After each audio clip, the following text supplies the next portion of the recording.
নমস্কার দর্শকবৃন্দ, আমি আপনাদের সঞ্চালক। আজ আমি আপনাদের জন্য নিয়ে এসেছি এক অত্যন্ত আবেগপ্রবণ এবং রোমাঞ্চকর একটি গল্প। এই গল্পকে আমাদের এক নাম প্রকাশে অনিচ্ছুক ফলোয়ার পাঠিয়েছেন, যা তার নিজের জীবনের এক গভীর অনুভূতি ও অভিজ্ঞতার প্রতিচ্ছবি। তার অনুরোধে আমরা তার পরিচয় গোপন রাখছি। গল্পটি এতটাই স্পর্শকাতর যে তা অনেকের মনেই ঝড় তুলবে। এই ধরনের আরও হৃদয় ছুঁয়ে যাওয়া গল্প শুনতে আমার চ্যানেলটি সাবস্ক্রাইব করে বেল আইকনটি টিপে দিতে ভুলবেন না। এবং হ্যাঁ, আপনাদের জন্য একটি বিশেষ ঘোষণা আছে। গল্পের কোনো এক ফাঁকে আমি আমার ব্যক্তিগত ইমো নাম্বারটি দেব, তাই নাম্বারটি পেতে হলে পুরো গল্পটি মনোযোগ দিয়ে শুনতে হবে। গল্পের শুরুটা যেন এক শান্ত নদীর মতো, কিন্তু তার গভীরে লুকিয়ে আছে এক তুমুল ঘূর্ণি। আমার নাম তিয়াসি। আমি এক সাধারণ বাঙালি পরিবারের মেয়ে। বিয়ে হয়েছে বছর 7। স্বামী দেবাংশু একজন প্রতিষ্ঠিত ব্যবসায়ী। আমাদের জীবনটা বাইরে থেকে দেখলে এক নিখুঁত ছবি, সুন্দর বাড়ি, সামাজিক প্রতিপত্তি এবং আপাতদৃষ্টিতে এক সুখী দাম্পত্য। কিন্তু মনের গভীরে আমার এক অন্য জগৎ, যা বাইরের কেউ জানে না। ঘটনাচক্রে আমার মামাতো বোন রিয়ার বিয়ে হয়েছিল সুদীপের সাথে। সুদীপ আমার স্বামীর বন্ধু, অর্থাৎ আমার মামার শালিকার বন্ধুর স্বামী। এই আত্মীয়তার বেড়াজালটা শুনতে একটু জটিল মনে হলেও এর সূত্র ধরেই আমার জীবনে প্রবেশ করেছিল অর্ণব। অর্ণব ছিল সুদীপের সবথেকে ঘনিষ্ঠ বন্ধু। প্রথম দেখায় মনে হয়নি যে এই দেখা আমার জীবনের মোড় ঘুরিয়ে দেবে। অর্ণব ছিল সুদীপের থেকে বেশ আলাদা। সুদীপ যেখানে ছিল আটপৌড়ে, সেখানে অর্ণব ছিল এক অচেনা নদীর মতো, শান্ত, গভীর, রহস্যময়। তার চোখে ছিল এমন এক আকর্ষণ যা তিয়াসির মতো সাধারণ মেয়েকেও মুহূর্তেই গ্রাস করতে পারত। আমাদের প্রথম দেখা হয়েছিল ওদের বিবাহবার্ষিকীর অনুষ্ঠানে। আমি গিয়েছিলাম রিয়ার সাথে। অর্ণব সেখানে ছিল সুদীপের অতিথি হিসেবে। সেদিন সে আমার দিকে তাকিয়েছিল এমনভাবে যেন সে আমার মনের সব কথা পড়ে ফেলতে পারছে।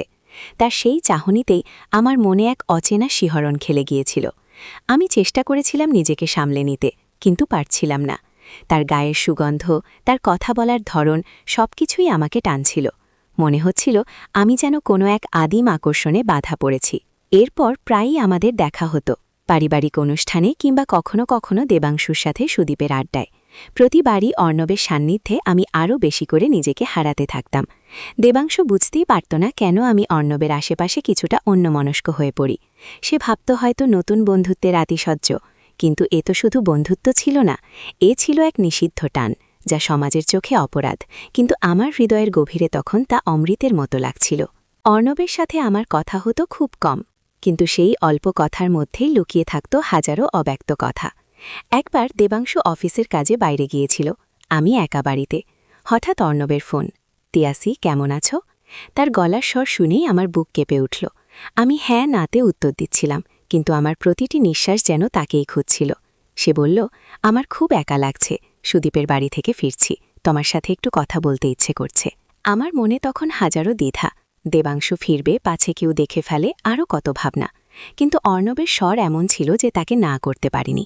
বললাম, আসতে পারো, কিন্তু খুব সাবধানে। অল্প সময়ের মধ্যেই সে এসে হাজির। আমার বুক তখন ধুকপুক করছে। এই প্রথম আমরা একা, তাও আমার বাড়িতে। সে যখন আমার সামনে এসে বসল তখন মনে হলো সময় যেন থমকে গেছে। তার চোখে সেই আগের মুগ্ধতা। সে আমার দিকে তাকিয়ে বলল, তোমাকে দেখে মনে হচ্ছে তুমি খুব ভয় পাচ্ছ। আমি কোনো উত্তর দিলাম না, শুধু মাথা নাড়লাম। সে আমার হাতটা ধরল। সেই স্পর্শে আমার সারা শরীরে যেন বিদ্যুৎ খেলে গেল। তার স্পর্শে ছিল এক অদ্ভুত উষ্ণতা, যা আমার সব ভয়কে দূর করে দিল। আমি তার চোখের দিকে তাকিয়ে রইলাম। মনে হচ্ছিল এই স্পর্শ, এই চাহনি, এগুলোই আমার এতদিনকার অপেক্ষার ফল। সেদিন আমরা অনেক কথা বলেছিলাম, কিন্তু সেই কথার চেয়েও বেশি কথা বলেছিল আমাদের নীরবতা, আমাদের একে অপরের সান্নিধ্য। মনে হচ্ছিল আমরা দুজন যেন অনেক দিন পর একে অপরের দেখা পেয়েছি, যারা এতদিন ধরে একে অপরের খোঁজ করছিল। অর্ণব আমার দিকে তাকিয়ে বলল, তিয়াসি, আমি জানি এটা ঠিক নয়, কিন্তু আমি তোমাকে কিছুতেই ভুলতে পারছি না। যখনই তোমার কথা ভাবি, আমার মনে হয় এই সব কিছু ছেড়ে তোমার কাছে চলে আসি। তার কথা শুনে আমার মনেও সেই একই অনুভূতি। দেবাংশুর সাথে আমার সংসার আছে, কিন্তু অর্ণবের প্রতি আমার টান এমন এক গভীরতা লাভ করেছে যা আমি ভাষায় প্রকাশ করতে পারব না। মনে হচ্ছিল অর্ণব আমার সেই হারানো আমি, যাকে আমি এতদিন খুঁজে বেড়াচ্ছিলাম। সেদিন সে যাওয়ার আগে আমাকে খুব আলতো করে ছুঁয়ে দিল, আমার কপালে, গালে। সেই স্পর্শে যেন এক অন্য জগতের উন্মোচন হল।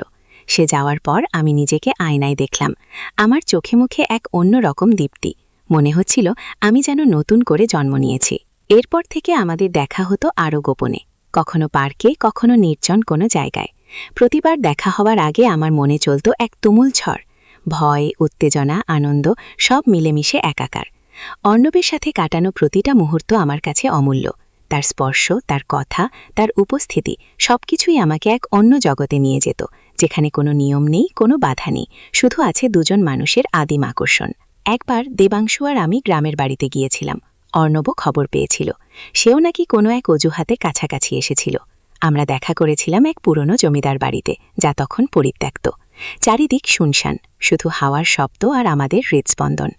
সেই পরিত্যক্ত বাড়ির অন্ধকার কোণে, যেখানে অতীতের অনেক গল্প লুকিয়ে আছে, সেখানে আমরা দুজন একে অপরের আরও কাছে এসেছিলাম। অর্ণব আমাকে জড়িয়ে ধরল। তার শরীরের উষ্ণতা আমার শরীরকে গ্রাস করছিল। তার ঠোঁট আমার ঠোঁটে এসে স্পর্শ করল, সেই প্রথম চুম্বন। মনে হচ্ছিল যেন শতাব্দীর পর শতাব্দীর অপেক্ষা শেষ হল। আমি সব ভুলে গেলাম, দেবাংশু, সমাজ, ভবিষ্যৎ, সব।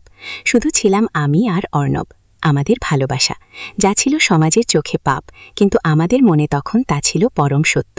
সেই রাতে আমরা যখন একে অপরের বাহুবন্ধনে আবদ্ধ, তখন মনে হচ্ছিল যেন আমরা অমর।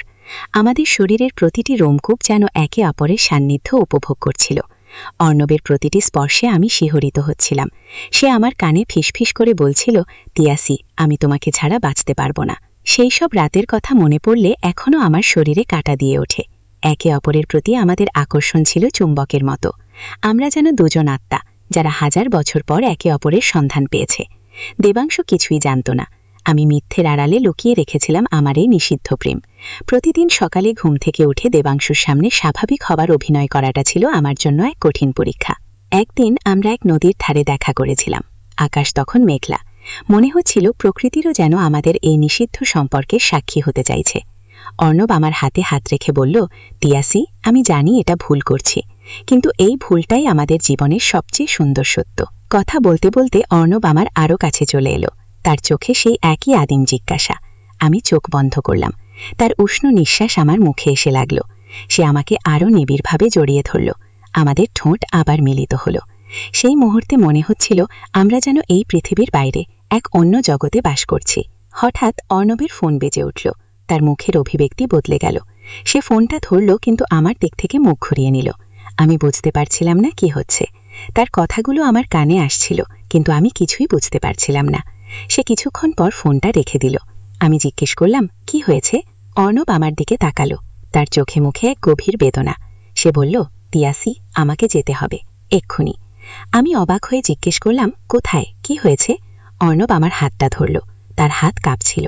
সে বলল, দেবাংশু, দেবাংশু আর নেই। আমার পৃথিবীটা যেন দুভাগে ভাগ হয়ে গেল। দেবাংশু নেই, এই কথাটা বিশ্বাস করতে পারছিলাম না। অর্ণব আমার দিকে তাকিয়ে রইল, তার চোখে জল। সে বলল, একটা অ্যাক্সিডেন্ট, খুব খারাপ অ্যাক্সিডেন্ট। আমি স্তব্ধ হয়ে গেলাম। আমার চারপাশের সবকিছু ঝাপসা হয়ে আসছিল। অর্ণব আমার দিকে এগিয়ে এসে আমাকে জাপটে ধরল। আমি তার কাঁধে মুখ গুজে কেবল কেঁদে যাচ্ছিলাম, কিন্তু আমার মনে তখন হাজারো প্রশ্ন। দেবাংশুর মৃত্যু আর অর্ণবের এই আকস্মিক ঘোষণা সবকিছু যেন এক জটিল ধাঁধার সৃষ্টি করছিল। আমি কি সত্যিই একা হয়ে গেলাম, নাকি এই মৃত্যুও কোনো ঘটনার অংশ? অর্ণবের এই মুহূর্তে চলে যাওয়াটা কি শুধুই দুর্ঘটনাবশত, নাকি এর পেছনেও আছে অন্য কোনো রহস্য? আমার জীবনের এই মোড়, আমি জানি না এরপর কি হবে। আমার ভালোবাসার মানুষ কি সত্যিই হারিয়ে গেল? আর অর্ণব, সে কি আমার জীবনে থাকবে, নাকি এই রহস্যময় পরিস্থিতি আমাকে আরও গভীরে টেনে নিয়ে যাবে? প্রিয় দর্শক, গল্পটি এখানেই শেষ নয়। তিয়াসির জীবনে এরপর কি ঘটেছিল, দেবাংশুর মৃত্যু কি সত্যিই দুর্ঘটনা ছিল, আর অর্ণবের সাথে তার সম্পর্কের ভবিষ্যৎ কি, এই সব প্রশ্নের উত্তর নিয়ে আমরা আসব দ্বিতীয় পর্বে। আপনাদের কি মনে হয়, কমেন্ট করে জানান। আর আমাদের সাথে থাকুন, সাবস্ক্রাইব করতে ভুলবেন না। আপনাদের ভালোবাসাই আমাদের অনুপ্রেরণা।